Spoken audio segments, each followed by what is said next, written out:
तो बस मैं व्यूज का एक वो दे देता हूँ, बैकअप। व्यूज समझ आया? ठीक है, तो व्यूज रहने देते हैं, फिर सीधा फंक्शंस पे चलते हैं। कर रिकॉर्डिंग भेजी हुई है शायद से, या नहीं? पता नहीं, हाँ भेजी हुई है। अभी अवेलेबल है कि नहीं है, देखते हैं। है पड़ी है अभी। कर लो।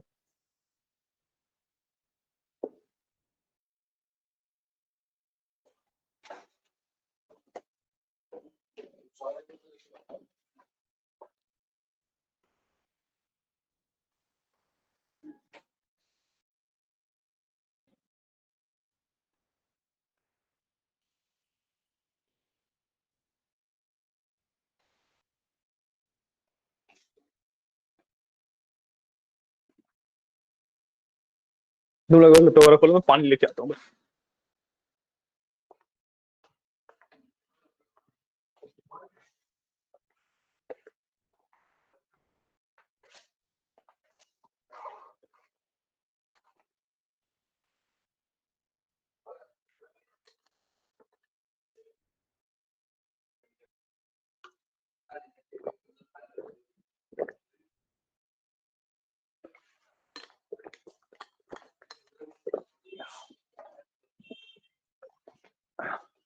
रेडी?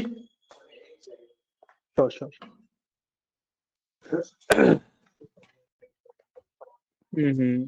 कोई इशू नहीं।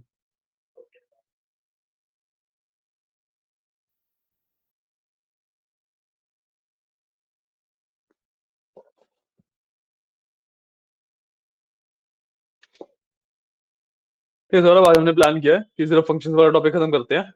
वैसे तो जल्दी खत्म हो जाएगा फंक्शन वाला टॉपिक। बचे हुए टाइम में वैसे तो हम ट्रिगर स्टार्ट कर लेते। पॉइंट इसकी ट्रिगर फिर खत्म नहीं हो पाएगा बचे हुए टाइम में। बड़ा नहीं, थोड़ा सा कंसेप्चुअली समझने वाला टॉपिक है, मतलब चीज इतनी ज्यादा बड़ी नहीं है, समझने में थोड़ा टाइम लगता है उसको। ट्यूसडे, ठीक है, ट्यूसडे को कर लेंगे, इसलिए मैं बोल रहा था। आ जाना क्लास से भाई। ट्यूसडे का न्यू ईयर थोड़ा ना होगा, थर्सडे का न्यू ईयर। आज फ्राइडे 26 है। 27, 28, 29, 30, 31। हाँ, सो की। चलो, मैं तो आ ही रहा हूँ। तो मैं आना हूँ, आ जाना, नहीं आना हो तो ले लेना छुट्टी। कोई दिक्कत नहीं है, तुम दोनों नहीं आओगे तो क्लास नहीं लूंगा।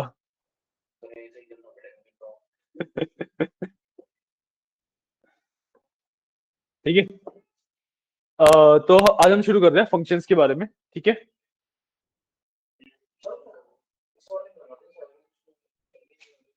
अरे वो बटन तो ऑन करो तभी तो चलेगा।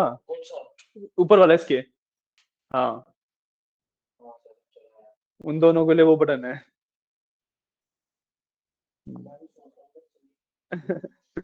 नहीं, उन दोनों के लिए बटन है वो वाला। ये, तो आज हम बात कर रहे हैं फंक्शंस के बारे में। तुम्हारा हो गया रेडी?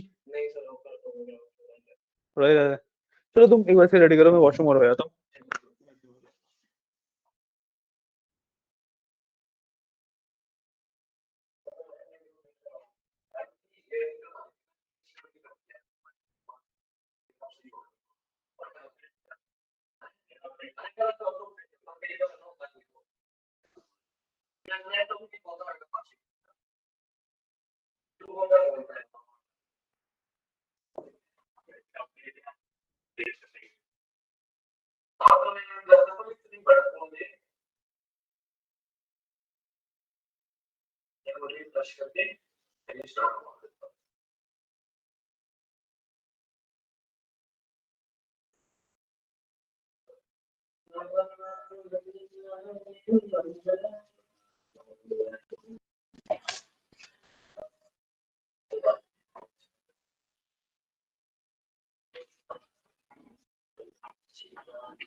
फंक्शंस के बारे में, ठीक है। अब फंक्शंस ना दो तरीके से होते हैं, ठीक है। एक तो होते हैं जो प्रीडिफाइंड फंक्शन होते हैं, ठीक है, मतलब जब हमने एसक्यूएल सर्वर इंस्टॉल किया तो जो उसके साथ ऑलरेडी फंक्शंस बने हुए आए, प्रीडिफाइंड फंक्शन बोलते हैं उन्हें। और एक होते हैं यूजर डिफाइंड फंक्शन, कि जो फंक्शन आप खुद क्रिएट करते हो, ठीक है।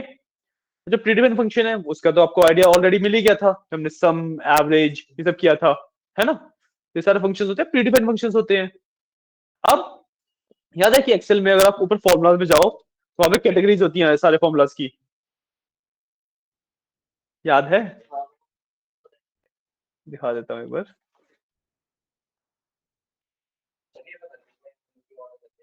एक मिनट अभी देख लेते हैं, यूज किया पहले अंडरलाइन, अच्छा कनेक्ट वाला। वो दो एक दो तीन बार ट्राई करो, अभी जब रिस्टार्ट होता है ना तो वैसे 5-10 मिनट लेता है वो। हाँ कोई बात नहीं। तो यहाँ से फॉर्मुलाज में जाते हो तो ये सारी कैटेगरीज आती है ना अलग अलग फॉर्मुलाज की। नहीं उसको नहीं याद आता ना, ठीक है, कि फाइनेंशियल लॉजिकल ये सब, है ना। तो इसी तरीके से अब जो भी आपको फॉर्मूला चाहिए आप इसमें से ढूंढ के निकाल सकते हो फॉर्मूला। ऐसा तो है नहीं कि एक तरह के सारे ही फॉर्मूला याद हो जाएंगे। सेम चीज हमारे एसक्यूएल के साथ है कि एसक्यूएल के अंदर भी बहुत सारे फॉर्मूलाज होते हैं, सारे याद करना पॉसिबल ही नहीं है। तो इसी तरीके से हम जैसे उसमें कैटेगरीज में से ढूंढ के निकाल सकते हैं ना, तभी हम ऑब्जेक्ट एक्सप्लोरर में जाके जो भी हमारा डेटाबेस है, जैसे हमारा SQL 1 PM है ना, इसमें जाके एक फोल्डर होता है आपके पास प्रोग्रामेबिलिटी का,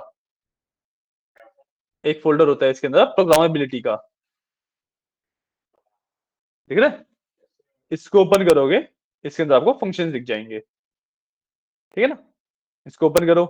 अब इसके अंदर 4 फोल्डर है, और इसके अंदर यहाँ पे 4 फोल्डर है, table value function, scalar value function, aggregated functions और सिस्टम फंक्शंस। जो भी प्री डिफाइंड फंक्शंस हैं जो कि इंस्टॉल होते हैं तो आपको मिलेगी सिस्टम फंक्शन के अंदर। क्या कह रहे हो? हाँ, प्रोबेबिलिटी में फंक्शंस होगा, उसके अंदर 4 फोल्डर होते हैं इस तरीके से, ठीक है। जो ऊपर के 3 फोल्डर हैं वो अभी आपके खाली होंगे, क्योंकि आपने कोई भी यूजर डिफाइंड फंक्शन अभी तक बनाया ही नहीं है। जब आप एक यूजर डिफाइंड फंक्शन बनाते हो तो वो फंक्शन अपने आप इन तीनों में से एक कैटेगरी में सॉर्ट होता है और उसके फोल्डर में चला जाता है, ठीक है। जो प्री डिफाइंड फंक्शन होते हैं वो होते हैं आपके यहाँ पे सिस्टम फंक्शन वाला फोल्डर खोलोगे यहाँ पे, तो यहाँ पे अब आपकी कैटेगरीज आ गई अलग अलग, ठीक है, कि एग्रीगेटेड फंक्शंस है, configuration function, cursor function, data time function, hierarchy ID function, mathematical function, metadata, other, row set, security, string, system, अलग अलग तरीके के फंक्शंस हैं यहाँ पे। ये लास्ट में सिस्टम फंक्शंस को, ठीक है। आप कोई सा भी खोल लो उसके अंदर आपको फंक्शन दिख जाएगा। जैसे मैं लेट से मैथमेटिकल फंक्शंस खोल लेता हूँ, तो यहाँ पे सारे मेरे जितने भी मैथ के रिलेटेड फंक्शंस अवेलेबल है दिख गए, कि ए बी एस है, ए कॉस है, ए साइन है, ए टेन है, ए टेन टू है, ceiling, cost, cot, degrees, exponential, floor, log, log 10, pi, power, सब है, ठीक है। इस तरीके से आप जो ऑलरेडी फंक्शन,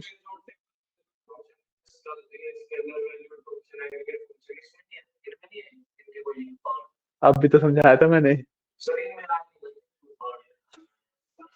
सर बताएगा।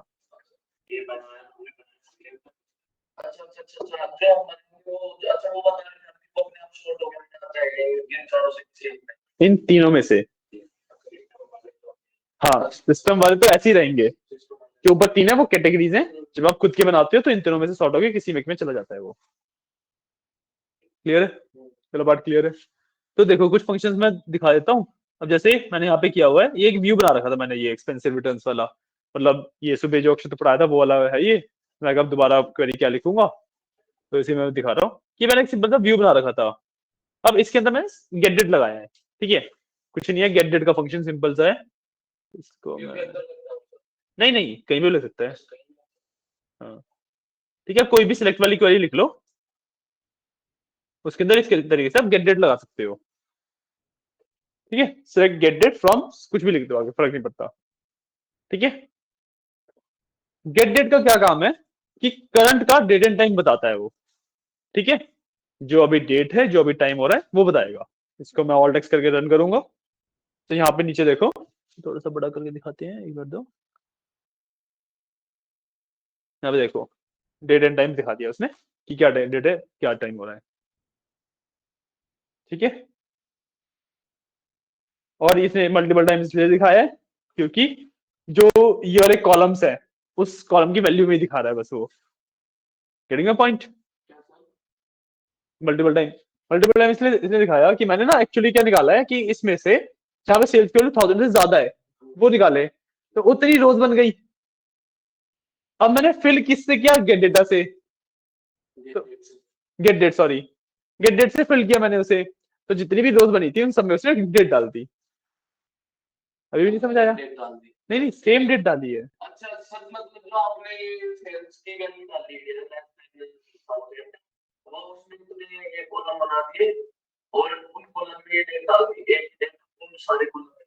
बिल्कुल। नहीं, गेट डेट का फंक्शन एक्चुअली आप डायरेक्टली यूज नहीं कर सकते ना कहीं पे।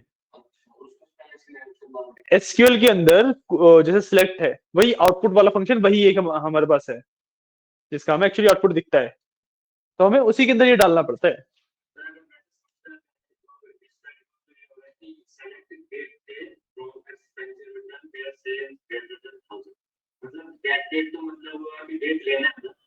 गेट डेट मतलब जो करंट डेटा को फेच करता है, गेट डेट का जो फंक्शन है उसका काम होता है।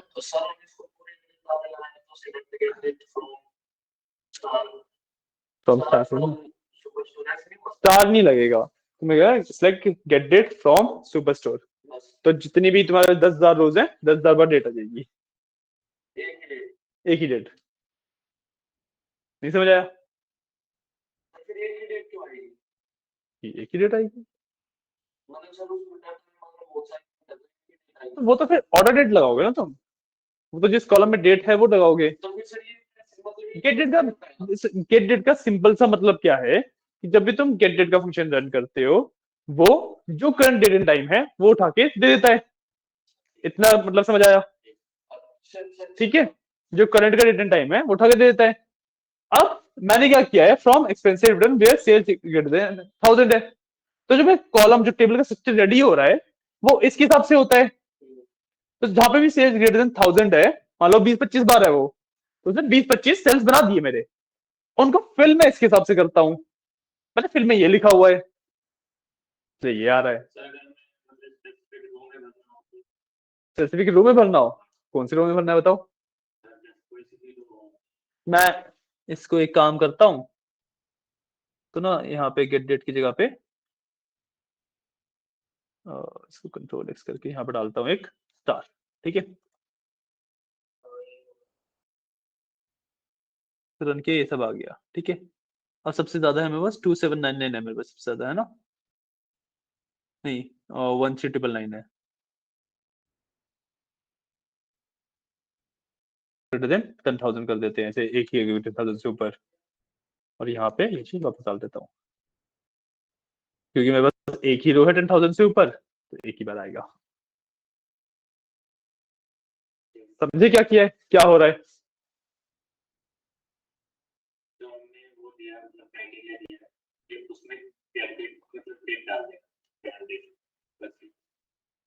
ठीक है, अब बताता हूँ इसका एक्चुअली यूज क्या होता है। एक्चुअली यूज ऐसे नहीं होता है इसका। ये फंक्शन का आउटपुट दिखाने के लिए मैंने इस तरीके से दिखाया है, क्योंकि जो ये वाला फंक्शन है ना, इसका आउटपुट कभी भी आप देखते ही नहीं हो, इसका आउटपुट हमें देखने की नीड नहीं होती। अब इसका यूज कहाँ पे होता है? इसका यूज होता है जब आप डीडीएल पे चले जाओ वापस। डीडीएल याद याद है? उसके अंदर एक मैंने कंस्ट्रेंट बताया था, कंस्ट्रेंट बताया 6 कंस्ट्रेंट बताए थे। उसके अंदर एक कंस्ट्रेंट था डिफॉल्ट, ठीक है, डिफॉल्ट वैल्यू। हाँ, तो उसके अंदर में लिखनी पड़ती थी वैल्यू। उसकी जगह पे मैं ज्यादातर लगाता हूँ गेट डेट। मतलब कोई ऐसी मेरे पास एंट्री की वैल्यू है जिसके अंदर मैंने डेट की फील्ड लगा रखी है, इसमें डिफॉल्ट गेट डेट करने का मतलब क्या है कि मैं उसको खाली छोड़ दूंगा। बाय डिफॉल्ट जब वो एंट्री हुई उस टाइम की निकल जाएगी उसमें। यूज के समझ आया? क्योंकि अब वहां से मैं आउटपुट तो दिखा नहीं सकता था उसका, वहां से आउटपुट कैसे दिखाता? तो इसलिए मैंने सिर्फ यहाँ पे गेट डेट यहाँ पे दिखाया। हाँ, लाइब्रेरी वाला दिया था जैसे।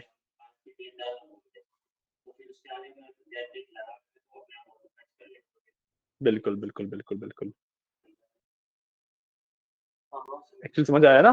कोई डाउट है पूछ लो दोबारा। ठीक है, रिकॉर्डिंग चेक कर ले, तो रिकॉर्डिंग हो रही है ना? हाँ, हो रही है, हो रही है, ठीक है। ठीक है, इसी तरीके से मेरे पास ये एवरेज वाला फंक्शन भी है। एवरेज, सम, काउंट, जितने मर्जी देख लो, बाकी आप वहां से देख सकते हो कौन कौन से अवेलेबल है। ठीक है, ये होते हैं आपके प्री डिफाइंड फंक्शंस। अब आते हैं user defined function. But user defined function पे जाने से पहले हमें एक छोटा सा कंसेप्ट और समझना पड़ेगा, विच इज कॉल्ड पैरामीटर्स। ठीक है, पैरामीटर्स। अगर मैं एक्सेल की बात करूं, जैसे उसमें इफ्स का फंक्शन होता है, सम इफ, काउंट इफ, बहुत सारे होते हैं। अब मैं सिंपल इफ्स लगाऊ, आईएफएस करके होता है ना फंक्शन, वो उठाओ सिर्फ। उसमें क्या होता है कि एक कंडीशन उसका आउटपुट, दूसरी कंडीशन उसका आउटपुट, और ये चीज मैं जितनी मर्जी रिपीट कर सकता हूँ। राइट? तो जो तुम उस ब्रैकेट के अंदर लिख रहे हो ना, इफ तो फंक्शन हो गया, और जो तुम उस ब्रैकेट के अंदर लिख रहे हो उसे पैरामीटर्स कहते हैं। ठीक है, तो मान लो तुमने एक कंडीशन एक आउटपुट, एक कंडीशन एक आउटपुट लिखा, तो मतलब तुमने उसे टेक्निकल लैंग्वेज में अगर मैं बोलूं, 4 पैरामीटर दिए हैं। एक कंडीशन, एक आउटपुट, एक कंडीशन, एक आउटपुट। हाँ, हर एक कॉमा लगाने के बाद एक पैरामीटर गिना जाता है। ठीक है, ये पैरामीटर्स होते हैं। अब हम आते हैं अपने उस पे, यूजर डिफाइन फंक्शन पे, कि हम अगर फंक्शन डिफाइन करना है तो हम कैसे फंक्शन डिफाइन कर सकते हैं। ठीक है, तो उसके लिए अब देखो, जैसे यहाँ पे एवरेज में सेल्स हमने दिया था ना, ये पैरामीटर है एक, क्योंकि अभी एक ही हमने वर्ड दिया तो एक पैरामीटर है ये, है ना? तो हम भी पैरामीटर डिफाइन करते हैं, हम मतलब बताते हैं कि हमारा जो फंक्शन है ना, वो इतने पैरामीटर पे चलेगा। अब जैसे तुम मान लो एवरेज का ये है फंक्शन, ऐसे खाली छोड़ दू, एवरेज मिलेगा मेरे को, कि एवरेज किस चीज का निकालू भाई? इसके लिए थोड़ा ना पता किस चीज का एवरेज चाहिए मेरे को, तो मतलब ये नेसेसरी है ना? पैरामीटर नेसेसरी है, इस वाले में नेसेसरी नहीं है। तो वो चीज मैं डिफाइन करता हूं कि मेरे क्या मेरे फंक्शन में पैरामीटर नेसेसरी होगा, अगर होगा तो कितने पैरामीटर मिनिमम चाहिए मेरे को।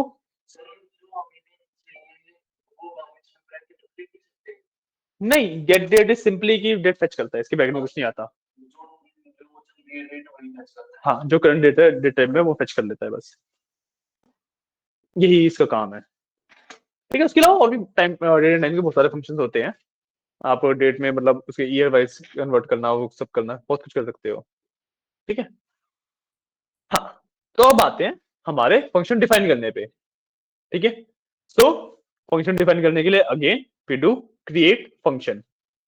ठीक है, ये तो पता ही है कि कुछ भी मेरे को क्रिएट करना है तो क्रिएट वेरिएबल का, क्रिएट कमांड का यूज करना पड़ता है। ठीक है,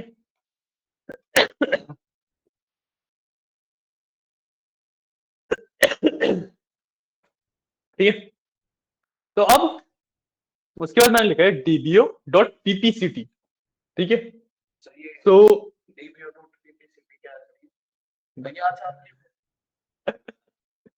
ठीक है, तो जो पीपीसीटी है वो तो मेरे फंक्शन का नाम रखा है मैंने।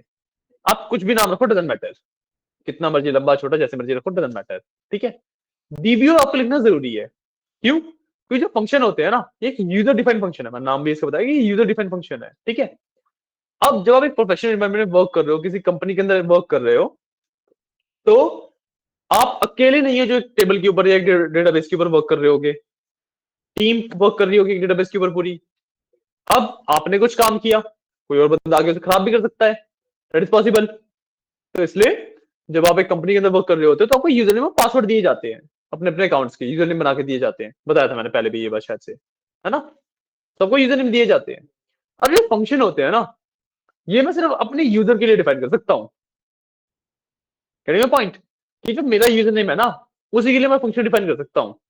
जो मैं फंक्शन बना रहा हूँ ऐसा नहीं कर सकता मैं कि कोई और बंदा भी उसे यूज कर ले, और उसे वो यूज करना है तो मेरा ही अकाउंट लॉग इन करना पड़ेगा उसे।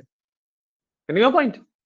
तो इसलिए मेरे को डीबीओ लिखना पड़ता है। तो यहाँ पे डीबीओ लिख रहा हूँ, DBO is basically my user name. नहीं लिखा तो यूज ही नहीं कर सकता कोई भी, क्रिएट होके पड़ा रहेगा, उसके पास परमिशन ही नहीं होगी किसी के पास भी यूज करने की उसे, मैं भी नहीं यूज कर पाऊंगा। ये इश्यू है, ठीक है। कि मतलब अगर आपने डीबीओ डॉट नहीं लिखा तो बस वो बन तो जाएगा, लेकिन पड़ा रहेगा, कोई भी यूज नहीं कर पाएगा उसे, मैं भी नहीं, ठीक है। ये होता है, इसमें वो डीबीओ लिखना जरूरी होता है। और जो डीबीओ है ना, ये कोई मैंने डिफाइन वगैरह नहीं कर रखा यूजर, ये मैंने शायद बताया भी था पहले भी। जब आप एसक्यूएल सर्वर इंस्टॉल करते हो तो उसका जो बाय डिफॉल्ट यूजर नेम होता है वो डीबीओ होता है, तो आप लोगों के लिए भी डीबीओ ही होगा, ठीक है। इतना समझ आया, है ना। अब इसके बाद मैंने डिफाइन करे पैरामीटर्स मेरे। मैं बता देता हूँ कि मैं फंक्शन बना किस चीज कर रहा हूँ। मैं ना फंक्शन बना रहा हूँ प्रॉफिट परसेंटेज कैलकुलेट करने का।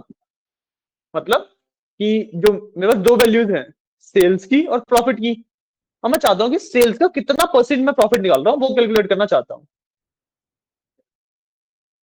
मेरे पास मैंने 100 रुपए की एक सेल करी, उसमें से 18 रुपए कमाए, कितना परसेंट कमाया, 200 में से 18 रुपए कमाए, 9%। यही 18% 9% निकालना चाह रहा हूँ मैं, क्योंकि मेरे पास सिर्फ सेल्स की वैल्यू है और प्रॉफिट की वैल्यू है, परसेंटेज निकालना चाह रहा हूँ। हाँ, तो PPCT is profit percentage, PCT is percentage, P for profit, ठीक है। ये निकालना चाह रहा हूँ। अब अगर मेरे को ये निकालना है तो क्या क्या चाहिए, मेरे को प्रॉफिट परसेंटेज निकालनी है तो कौन कौन सी वैल्यू चाहिए होंगी, प्रॉफिट और सेल, वही लिया मैंने, सेल ले लिया, प्रॉफिट ले लिया, ठीक है। अब जो ये है ना, जो नाम है, ये पैरामीटर के नाम है, नाम कुछ भी रख सकते हो आप, डजेंट मैटर, ठीक है। मैं सेल की जगह एक्स वाई जेड एबीसी कुछ भी रख सकता हूँ, इसका फर्क नहीं पड़ता, ये ना सिर्फ नाम है, ठीक है। और मेरे को बताना है उसका टाइप, जो यहाँ पे वैल्यू जो ये वाला पैरामीटर मैं ले रहा हूँ इसका टाइप क्या होगा, तो ये वाला पैरामीटर ले रहा हूँ इसका टाइप क्या होगा, ठीक है। मैं नाम अभी सेल और प्रॉफिट सिर्फ आगे अच्छे से यूज कर पाऊँ इसलिए रखे हैं, इनके नाम कुछ भी रख सकते हो इन दोनों के, ठीक है। और अगर और पैरामीटर चाहिए कॉमा डाल के और बना दो, ठीक है, जितने मर्जी चाहिए उतने मर्जी बना दो, क्लियर। नहीं, वो डेटा टाइप है ना, डेसिमल में मेरे को डिफाइन करना पड़ता है कि कितने डिजिट से पॉइंट से पहले आना चाहिए, कितने पॉइंट के बाद आना चाहिए, मेरे को पता ही नहीं। फ्लोट में डिफाइन नहीं करना पड़ता, इसलिए मैंने फ्लोट लिया है। डेसिमल में तो ब्रैकेट में लिखना पड़ता है 10,2 या जो भी, तो मेरे को पता नहीं ना पॉइंट के बाद कितनी वैल्यू आ जाए, तो इसलिए मैंने फ्लोट लिया है, ठीक है। समझ आया? समझ आया? तो यहाँ पे मैंने बेसिकली फंक्शन का सिर्फ नाम बना दिया है, ठीक है। अब मेरे को बताना है अगले में कि जो मेरा फंक्शन है वो आउटपुट किस डेटा टाइप में देगा, ये मेरे को पहले से बताना पड़ता है, ठीक है। तो उसको मैं बताता हूँ रिटर्न फ्लोट करके, कि मतलब जो मेरा आउटपुट आएगा, जो रिटर्न करेगा मेरा ये फंक्शन, वो भी एक फ्लोट ही होगी, ठीक है। फ्लोट क्यों होगी, क्योंकि आप दो डेसिमल वाले नंबर्स को डिवाइड करोगे तो आंसर आपको डेसिमल में ही आएगा, ठीक है। आया समझ, रिटर्न क्यों किया मैंने, चलो तो सुना ही नहीं।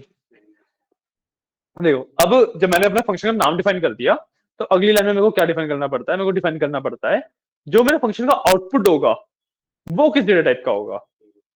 तो मैंने रिटर्न फ्लोट लिखा है कि मेरा जो आउटपुट है वो भी फ्लोट ही होगा, क्योंकि जब मैं दो पॉइंट्स वाले नंबर को दो डेसिमल नंबर्स को डिवाइड कर रहा हूं तो उसका आउटपुट भी डेसिमल ही होता है, क्लियर। अब इसके बाद एज, क्योंकि जो व्यूज में जैसे एज बनाते हैं ना, तो इसी में भी एज, ठीक है। इसमें बट हमें बिगिन और एंड यूज किया है, एज तो यूज किया हमने, ये रहा एज। ठीक है, क्या अब हम एज का मतलब होता है कि मैं बॉडी डिफाइन कर रहा हूँ इसकी फंक्शन की या व्यू की या ट्रिगर की, किसी भी चीज की जब मैं बॉडी डिफाइन कर रहा होता हूँ मैं एज लिखता हूँ। ठीक है, एक चीज आप नोटिस करोगे कि जब मैंने व्यू डिफाइन किया था ना, जब मैंने यहाँ पे व्यू बनाया था, मैंने एज के बाद डायरेक्टली क्वेरी शुरू कर दी थी। बट यहाँ पे मैंने क्या किया है, यहाँ पे मैंने बिगिन और एंड यूज किया है। बेसिक मतलब बेसिकली इसमें डिफरेंस क्या होता है, मतलब कब यूज होते हैं बिगिन और एंड, जब आपके पास वेरिएबल्स इंट्रोड्यूस हो जाए, मतलब पैरामीटर्स इस तरीके से ये एट द रेट वाले इंट्रोड्यूस हो जाए, तब आपको बिगिन और एंड लगाना पड़ता है। अगर आपके पास ऐसा कुछ नहीं है, सिर्फ क्वेरी है, तो आप उसे एज करके सीधे स्टार्ट कर सकते हो। ठीक है, ये बेसिकली रूल कह लो, सिंटेक्स कह लो, जो मर्जी कह लो, ये है। ठीक है, क्लियर है, क्लियर है। ठीक है, अब मैंने बिगिन लगाया कि यहां से मेरा जो फंक्शन की बॉडी है वो स्टार्ट हो रही है। उसके बाद मैंने किया रिटर्न। रिटर्न मतलब जो फंक्शन आउटपुट देगा, यहाँ पे मैंने सिर्फ रिटर्न्स बताया था। रिटर्न्स का मतलब कि किस टाइप में आउटपुट देगा वो बता रहा हूँ। रिटर्न का मतलब एक्चुअली क्या आउटपुट देगा वो बता रहा हूँ। ठीक है, उसके बाद मैंने किया कि profit divide by sales into 100, percentage का फॉर्मूला। और ये वाले जो नाम है ये सेम ये वाले नाम यूज किए मैंने। ठीक है, क्लियर है। उसके बाद मैंने एंड कर दिया कि मेरी बॉडी फंक्शन की खत्म हो गई। क्लियर है, इसको मैं, हाँ ये सिंटेक्स होता है। ठीक है, क्लियर है। उसके बाद फिर मैं नीचे आ जाऊंगा, तो मैंने यूज कैसे करता हूं, तो सेलेक्ट डीबीओ डॉट पीपीसीटी, जैसे मैं सम एवरेज लिखा करता था, अब मैं अपना फंक्शन लिख रहा हूँ डीबीओ डॉट पीपीसीटी, और इसमें मैंने सेल्स दे दिया, प्रॉफिट दे दिया। अब यहाँ पे मैंने कॉलम के नाम दिए हैं एक्चुअली, जो मेरे डेटा के अंदर कॉलम के नाम थे ना, सेल्स और प्रॉफिट, वो एक्चुअली दिया है। और लिख दिया मैंने फ्रॉम ऑर्डर्स, फ्रॉम टेबल का नाम। इसको रन करूंगा, मेरे पास सबकी परसेंटेज आ जाती है। तो ऑल टेक्स्ट किया मैंने, मेरे पास परसेंटेज आ गई। मैं यहाँ पे ऑर्डर आईडी वगैरह भी ले सकता था, बट यहाँ पे मेरी परसेंटेज आ गई। एक काम करते हैं, ऑर्डर आईडी ले ही लेते हैं ताकि समझ आ जाए। एक मिनट, अभी समझा देते हैं। सिनेरियो नहीं है वो, यूज किया मैंने जो फंक्शन है ना, तो मैं ऐड कर दूंगा और इसका नाम रखूंगा पीपीसीटी। इसको ऑल टेक्स्ट कर देते हैं, ये लो। ठीक है, अब लास्ट में मैंने अपना जो मैंने फंक्शन ऊपर डिफाइन किया था उसको यूज किया है। जैसे हम सम एवरेज वाला लिखता हूँ, मैंने अब मेरे फंक्शन का डीबी डॉट पीपीसीटी है, मैंने वो लिख दिया।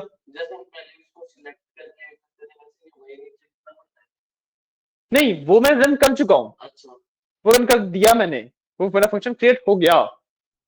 आउटपुट अब यूज भी तो करूंगा। जैसे व्यू भी हमने जब क्रिएट किया था, उसके बाद सेलेक्ट तो किया था फ्रॉम ये करके व्यू, यूज किया था ना। यहाँ पे मैंने क्रिएट किया, यहाँ पे मैं यूज कर रहा हूँ उसे। ठीक है, तो यहाँ पे मैंने डीबीओ डॉट पीपीसीटी किया है। उसके अंदर मैंने सेल्स और प्रॉफिट ऊपर दो वेरिएबल मांगे थे, दो यहाँ पे मैंने सॉरी दो पैरामीटर मांगे थे, दो पैरामीटर मैंने दे दिए। ठीक है, और एज मैंने पीपीसीटी लिखा, मतलब कॉलम का नाम दे दिया मैंने, और फ्रॉम ऑर्डर्स। ठीक है, तो मैंने ऑर्डर आईडी और ये वाला फंक्शन लगा के ऑर्डर्स में से डाटा निकाला है। तो मेरे पास ऑर्डर आईडी आ रही है और हर एक की प्रॉफिट परसेंटेज, उसमें मैंने कितने परसेंट प्रॉफिट किया है वो आ रहा है। कई वैल्यूज माइनस में भी आ रही है क्योंकि मैंने उस पर लॉस किया है।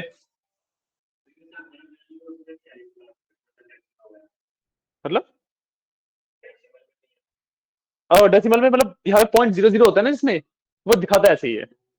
उसका डेटा टाइप एज स्टोर्ड, या फिर डेटा बेस के अंदर फ्लोट में ही स्टोर होता है, वो 0.00 स्टोर हो रखा होता है। जब शो करता है वो 0.00 वाली वैल्यूज नहीं दिखाता है वो। ये सिर्फ उसका शो करने का तरीका है। ठीक है, तो आप नीचे देख लो, नीचे एंड तक हर एक की वैल्यू दिखा दी है इसने, इसमें मैंने कितना प्रॉफिट किया सब दिखा रहा है। अच्छा हाँ,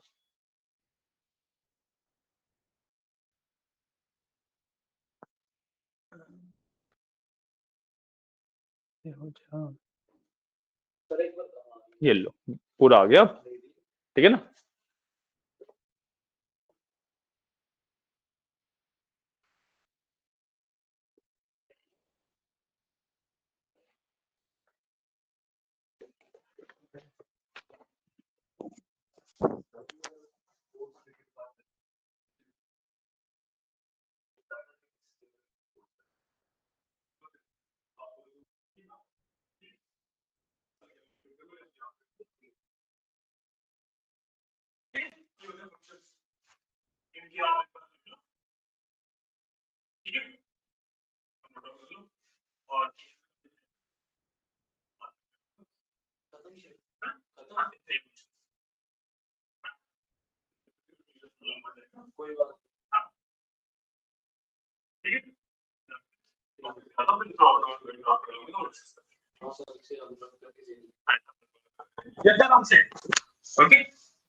क्या लिखा तुमने?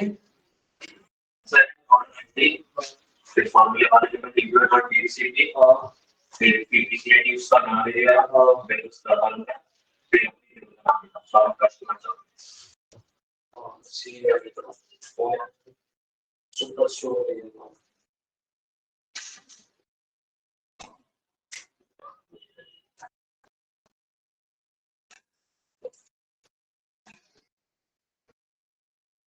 लेकिन reality down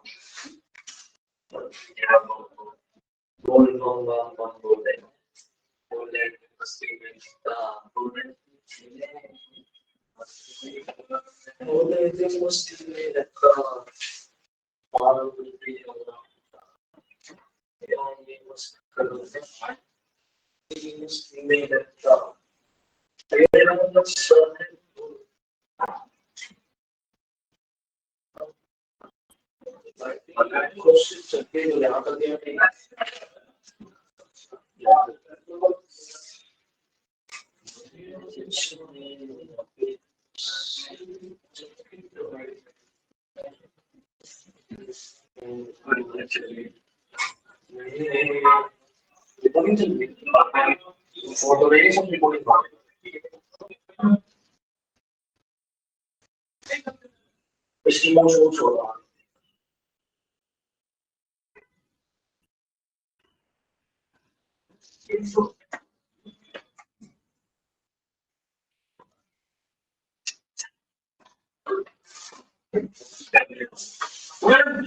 Without issue? No, sir.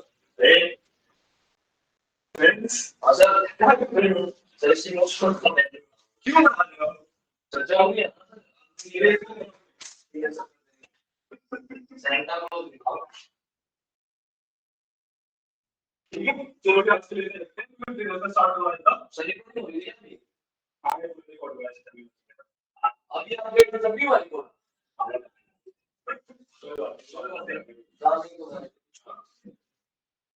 ठीक है ना तो स्टार्ट करते हैं ठीक है और फॉरवर्ड